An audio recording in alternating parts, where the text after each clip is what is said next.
On a affaire avec beaucoup d'enfants qui sont victimes de PTSD, donc troubles de stress post-traumatique, avec des cauchemars, des énurésies et voilà, toute la symptomatologie qui vient avec. Par exemple, j'ai travaillé avec une jeune fille à Beyrouth qui souffrait de PTSD. Elle souffrait notamment de rêves récurrents dans lesquels elle voyait un monstre émerger d'une baignoire. Avec le travail, en fait, ce qu'on a découvert, c'est que ce monstre, en fait, c'est un peu une sorte de transformation. Elle avait découvert, en réalité, en traversant d'immeuble à immeuble pour essayer de trouver un endroit sûr avec sa mère, un cadavre dans une baignoire. Et ça l'a choqué profondément et c'était quelque chose qui l'a hanté encore.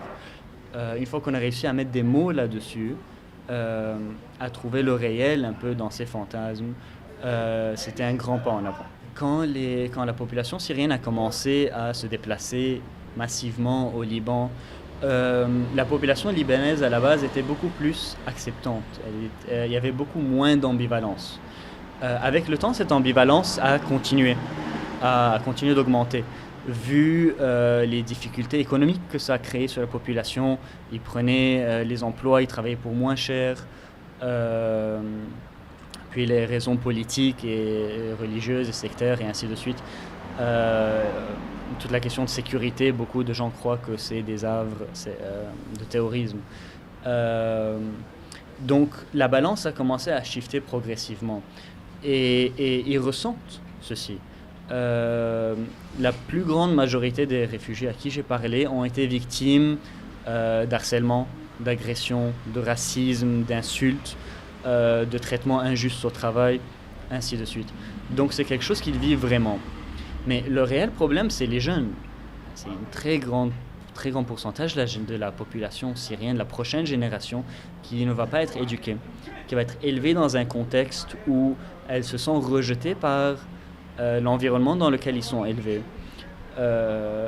Et ils vivent dans des conditions tellement difficiles qu'ils sont obligés de devenir durs et forts pour résister. Surtout quand leurs parents souvent ne le sont pas, à cause de tout ce dont ils souffrent. Donc oui, c'est très possible que ce soit une population qui, avec le temps, devienne rancunière, devienne, je ne vais pas dire violente, mais agitée. Tout comme n'importe quel jeune dans une banlieue, ils vont avoir des passages à l'acte délinquant ou pseudo-délinquant. Mais déjà, avec le racisme ambiant et le très peu d'options et de possibilités que ces personnes ont, ces actes de petit vandalisme vont être vécus par la population libanaise, j'imagine, comme quelque chose de plus, comme quelque chose avec un côté peut-être terroriste ou politique.